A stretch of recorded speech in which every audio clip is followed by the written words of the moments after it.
Magic the Gathering returned to the plane of Ravnica for the first time in 7 years with Return to Ravnica, the collectible card game's 59th expansion. The set, which came out October of 2012, kicks off the Return to Ravnica block, which includes 2 large sets, this one and Gatecrash, as well as a smaller final set, Dragon's Maze.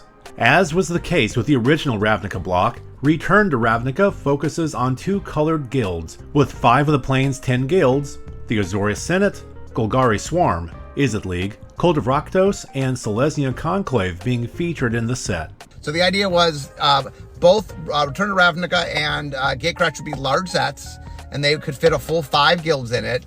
And then the last set, which was a small to medium set, would sort of be kind of something for everybody. It would have stuff from all 10 guilds in it. The story of the Return to Ravnica block, which takes place after the events of Dissension and the destruction of the Guildpact, the magical pact on which Ravnican society was founded, was told through a series of ebooks and short stories found on the Wizards of the Coast website. And, of course, here's our summary of it all. Years after the destruction of the magical Guildpact that held the peace on the plane-spanning city-state of Ravnica, a new non-magical agreement between its 10 guilds was made in its place. Unfortunately, without the magical guarantee that supported the former Guildpact, many Ravnicans began to abandon the guilds. Those who remained saw opportunities to seize power and reshape the guilds in a manner that suited them, as the guilds each saw shifts in leadership, focus, and intensity. The Azorius Senate, for example, began an overzealous crackdown campaign against Ravnica's Undercity, leading to the arrest and imprisonment of many of the Golgari. This included a Gorgon named Vraska. During a prison riot, Vraska was used as a weapon by her own people, and she was forced to kill a number of the prison's guards until she was overwhelmed and beaten without quarter, until her planeswalker spark ignited, spiriting her away, complete with a grudge against the guild system that she felt wronged her. Meanwhile, the telepathic planeswalker Jace Barrelin had been wandering aimlessly around the multiverse. Eventually, he found himself back on Ravnica, where he, at one time, was part in an underground organization known as the Infinite Consortium. In his absence, the Consortium had collapsed, but he couldn't bring himself to care. While resigned to be satisfied to blend in with Ravnica's faceless masses, the Planeswalker couldn't help but notice curious symbols and patterns appearing across the city-state's 10th district. Pretty soon, he found himself interested in learning more. Jace locked himself in his sanctum. With the assistance of his archivist, Cavan, he feverishly studied the symbols and patterns as he tried to discern their meaning. After a while, he was visited by Amara, a high-ranking priestess in the Selesnya Conclave. The two chat, and she gifts him a small wooden pendant and offers him a place within the Conclave. Jace refuses the offer, but she still asks for his assistance anyway, as these strange occurrences he's been studying have also attracted the attention of the underhanded House Demir. A number of days later, Jace secretly tracks Ral Zarek, the Izzet League's chief researcher, out of the 10th district and up to the Izzet Guildgate. Shockingly, he sees that none other than Niv Mizzet, the draconic head of the Izzet League, was there waiting for Ral and his assistants. Not wanting such an opportunity to slip through his fingers, the telepathic planeswalker makes a mental connection with Niv in order to pry his mind for answers. While Jace found the answers he was looking for, he also attracted the attention of the dragon. Later, back at the Sanctum, Cavan was less than thrilled about what Jace had learned. The Videlcan insisted that they walk away from the endeavor. Reluctantly, Jace agreed, and went as far as to have his sanctum destroyed and self-erase the memories of 6 months' worth of work on the project. In the meantime, though, the Cult of Rakdos abducted his Selesnyan friend, Amara. As soon as Jace learned of this, he set off in search of her. Unfortunately for Jace, the Azorius Senate had other plans for him. Doing its best to evade apprehension by Azorius arresters, whom were tasked with bringing Jace in for questioning about a burnt-down building he owns, the telepath tries to piece together what had become of Amara. His only clue, at this point, was a small item that leads him in the direction of a Rakdos nightclub, whereupon he has a rather unpleasant encounter with a blood witch known as Ixava, from whom he telepathically steals information about a location he should check out. Jace manages to escape from the Vorthos cult's clutches and makes his way to the Golgari-controlled parts of District 10. There, in the sewers, he finds Amara, surprisingly safe and sound, the elf having already made her escape from her captors. It's here that the newly reunited pair are ambushed by Vorthos, a fierce troll warrior of the Golgari swarm. The ambush fails, however, thanks to Amara's mastery of elemental magic, though it did attract the attention of Mirko Vosk, a high-ranking member of House Demir, who had a keen interest in both Jace and Amara. The vampire strikes. Amara is gravely wounded, and Jace, too, is attacked. Though his memories of his one-time investigation into the odd occurrences in Ravnica's 10th district erased, he is confused as to why the Demir vampire is attacking them. Learning this frustrates the vampire, who feels his efforts have been foiled. He departs, leaving Jace and Amara to tend to their wounds. After the attack, the pair head to the Selesnyan home base of Vutugazi. Amara was welcomed back warmly, but Jace was treated rather coldly. The telepathic planeswalker is then introduced by Amara to her lover, Captain Colomir, which took Jace by surprise, as he had no idea Amara had such a relation. In Amara's absence, and due to her abduction, the Selesnyans were on edge, and soldiers were seemingly everywhere. Feeling a bit unsettled by this static hostility, Jace tries to mentally connect with Colomir, but finds he is unable to read the man, and considers that Colomir might not be the person he claims to be. This suggestion was ill-received by the Selesnyans, and Jace was quickly thrown out of Selesnyan territory. Now wandering the streets of Ravnica alone, Jace can't seem to shake the feeling that Amara was still in some sort of danger. Feeling out of other options, the Planeswalker decides to seek help from Ravnica, the Azorius law mage who had been tasked with his arrest, with hope of exchanging what knowledge he has of what the Demir have been planning for whatever the Azorius know of his missing memories surrounding District 10. Ravnica, however, was not exactly in the giving mood, leaving the telepath with a single lead: the Gruul ogre he had hired to destroy his sanctum, Rurik Thar. Jace tracks the two-headed ogre down and, while trying to discover whatever they knew about the secrets he had uncovered, unintentionally challenged them to a duel instead. During the fight, Jace found much difficulty trying to use his magic against them, so, instead, the telepath channeled the minds of Rurik Thor's own warriors against him, eventually emerging victorious. This delighted Rurik Thar, who then allowed the telepath to scan their minds for clues of knowledge that may assist him.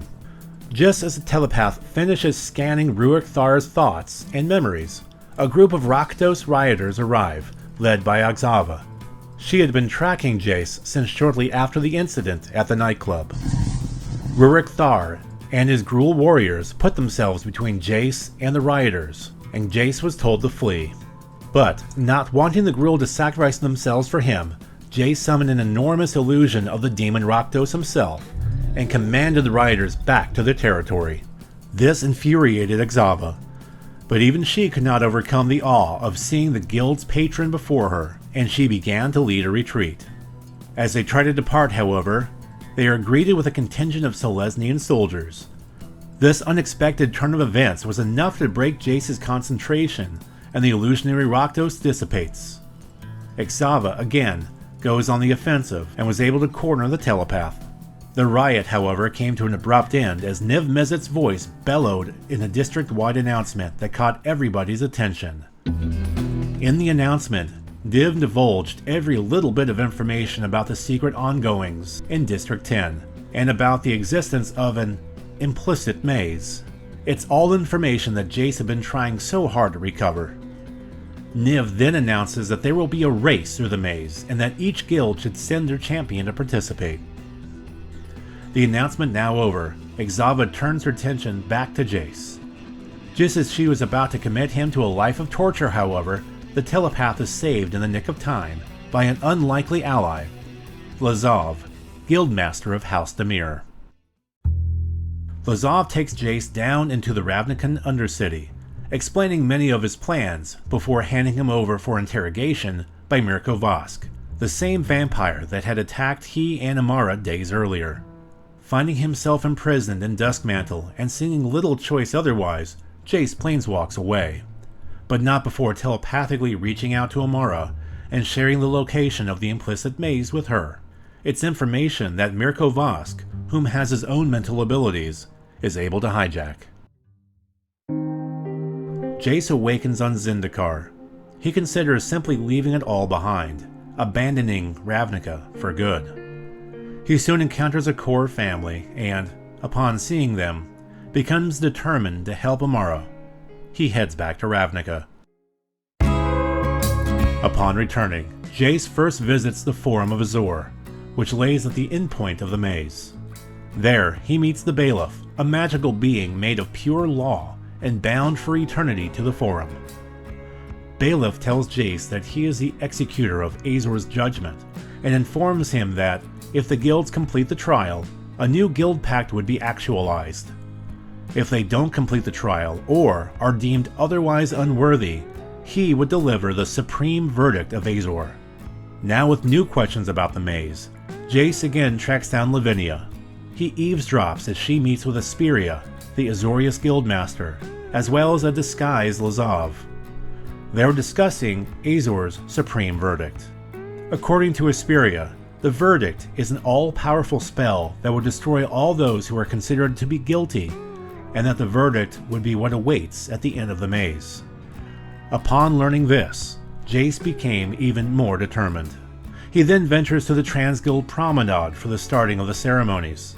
There he reconnects with Amara and fills her in on what he knows. Just as soon as the maze begins, chaos ensues. Together, Jace and Amara manage to make their way through the Selesnya and Golgari gates. At the Azorius gate, however, things don't go nearly as smooth. There, Lavinia arrests Jace on a long outstanding warrant. A special trial swiftly takes place with Asperia acting as judge. Jace explains all that he had discovered about the maze and how he intends to help. He also pleads guilty to all counts, if nothing else, to move the trial along as quickly as possible. His sentencing was simple: community service by way of helping the guild champions complete the maze. He then attempts to reunite with Amara, passing through the Dimir and Orzhov gates along the way. There he finds her locked in combat with the Orzhov champion, Teysa Karlov. Jace manipulates Teysa's servants to attack one another, but things didn't quite go as planned, as they instead attack Teysa. The Orzhov envoy lashes back at them, destroying them all. Jace and Amara then proceed to the Simic and Izzet gates, leaving Teysa behind. Ral Zarek, however, is waiting for Jace at the Izzet gate. He forces Jace to reveal his real identity to Amara, as she had no idea that, like him, her close friend had been a planeswalker all this time. Feeling betrayed, Amara loses trust with the telepath, and she passes through the Izzet gate alone. Ral, however, has no plans to allow Jace to follow. The two battle, and Jace is facing near defeat as Ral unleashes his full might on the rival planeswalker. Were it not for the quick use of an illusion to lure the Izzet planeswalker away, Jace would have certainly met his end. Finally, and a bit worse for wear, Jace reaches the Forum of Azor, where he found all 10 of the maze runners fighting one another.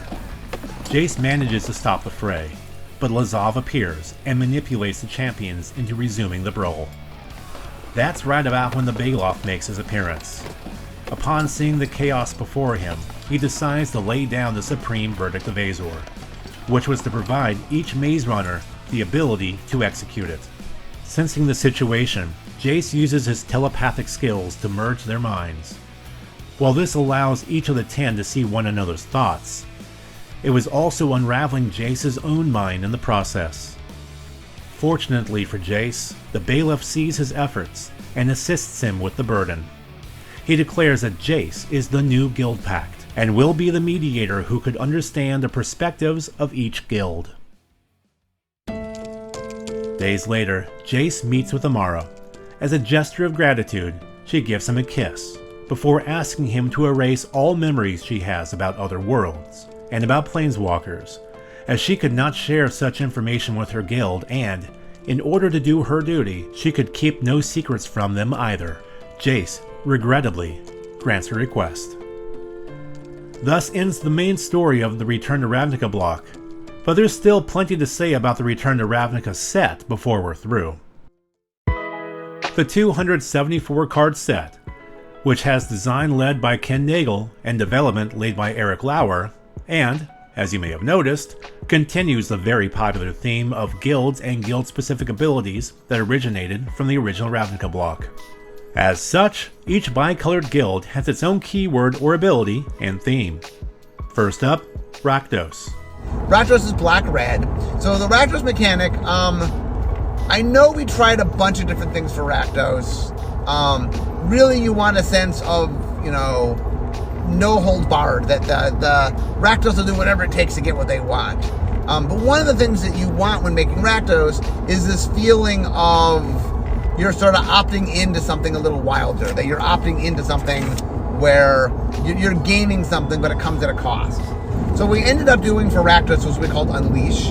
So what Unleash is are creatures that when you play them, you can opt to give them a +1/+1 counter, but if you do, they can't block. So the idea essentially is, do I want to make my creature more aggressive, but less defensive? Do I want to opt into that? Next, Selesnya. They're all about being the guild that most cares about creatures, that, their strength lies in numbers. So we wanted to do something that played in there. Basically, Populate says, I get a creature token that's a copy of a creature token that I have. And then we just gave a lot of tokens. Like the thing about Populate is it needs a lot of support. It's a fun mechanic and people liked it, but it only works if you have creature tokens. If your deck doesn't have creature tokens, it doesn't even do anything. So Selesnya sort of messed around that space. And then Populate allowed you to sort of copy whatever your best token was. As for Izzet, the Izzet mechanic was the absolute earliest mechanic. So Overload is their mechanic. So Overload says, here's the cost. So you cast the spell, it's always targeted, it hits a single target, or you can pay the Overload cost, and if you do, it hits all legal targets. So Overload had been a mechanic that Ken had used in the first Great Designer Search. So he designed it and he liked it. And it was a spell-oriented mechanic, and he was working on the spell, so he put it for the Izzet. Then Golgari. We knew we wanted to be graveyard-oriented, that they're all about the graveyard. That's kind of their big theme. Black and green are two biggest cards that care about the graveyard.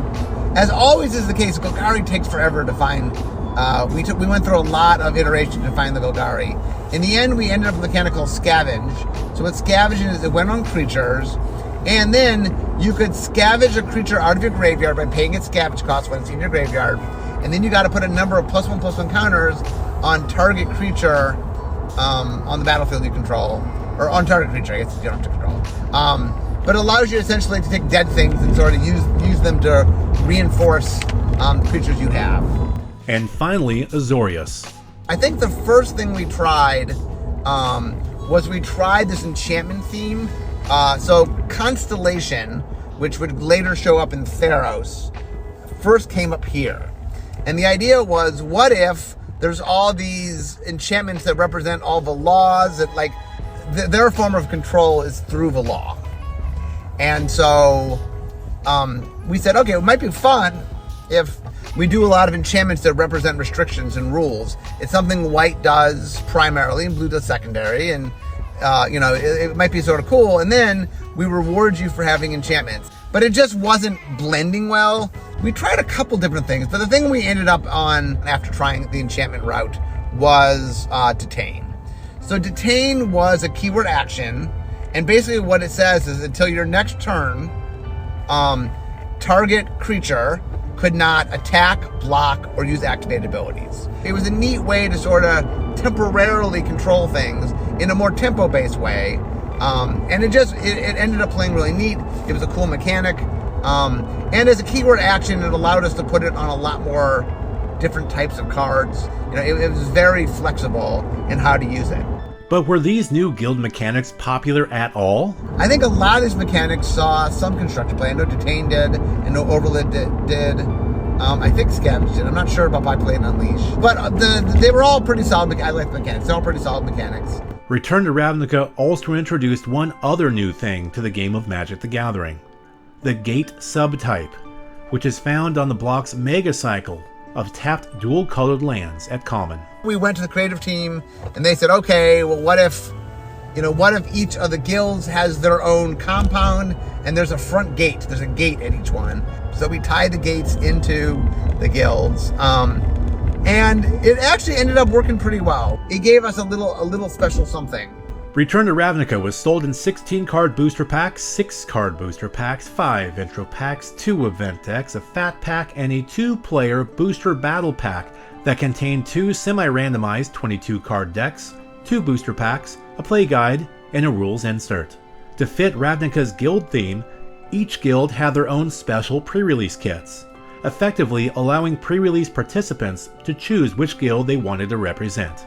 Each kit contains 5 Return to Ravnica booster packs, along with a 6th guild-specific pack seeded with a guild-specific pre-release promo, along with cards specific to that guild that players can use in their decks. Also included was a guild-specific sticker, an acceptance letter from their guildmaster, and a spin-down life counter die. As for which foil alternate art promo cards came with each respective guild-aligned pre-release kit, Azorius had Archon of the Triumvirate. Izzet got Hypersonic Dragon. A Carnival Hellsteed came in Rakdos, Corpsejack Menace for Golgari, and Selesnya players got a Grove of the Guardian. Other alternate art promos for Return to Ravnica are a full art Dryad Militant for game day participants, along with a foil full art Cryptbreaker Horror for top 8 finishers, a Dredgebridge Goliath for release day Friday Night Magic, a special Return to Ravnica League Night Creature token, and Supreme Verdict as a buy-a-box promo. Those promos, of course, are not the only cards worth mentioning, as Return to Ravnica had a handful of pretty decent ones, both new and reprints, such as Shocklands Blood Crypt, Hallowed Fountain, Overgrown Tomb, Steam Vents, and Temple Garden. Azor's Electors, an interesting alternate win card. Cyclonic Rift, a tide-turning card that has proven to be very popular and powerful in Commander.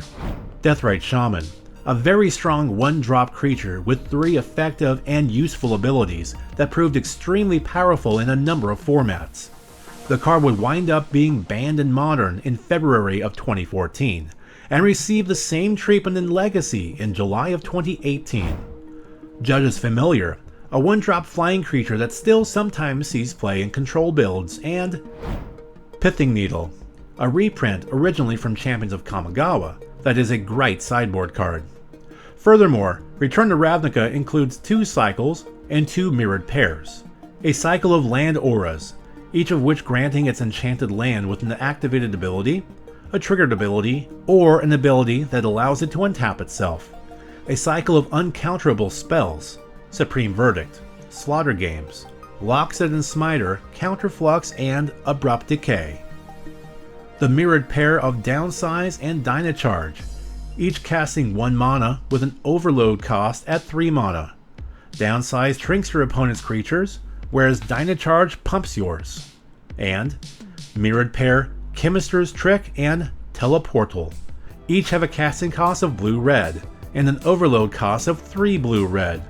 The former shrinks opponent's creatures until end of turn and forces them to attack, whereas the latter pumps yours and makes them unblockable until end of turn. And in the end, what are Mark Rosewater's final thoughts on Return to Ravnica? Return to Ravnica was definitely a really fun, exciting set to work on. I thought our team did a good job. I think all the guild mechanics ended up being pretty good guild mechanics.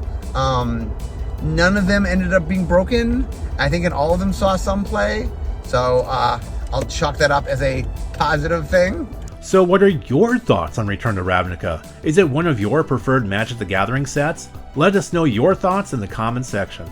And please remember to like this video, subscribe to Magic Untapped on YouTube, and toss a buck in our tip jar on Patreon to support more great Magic the Gathering content. Thank you for watching.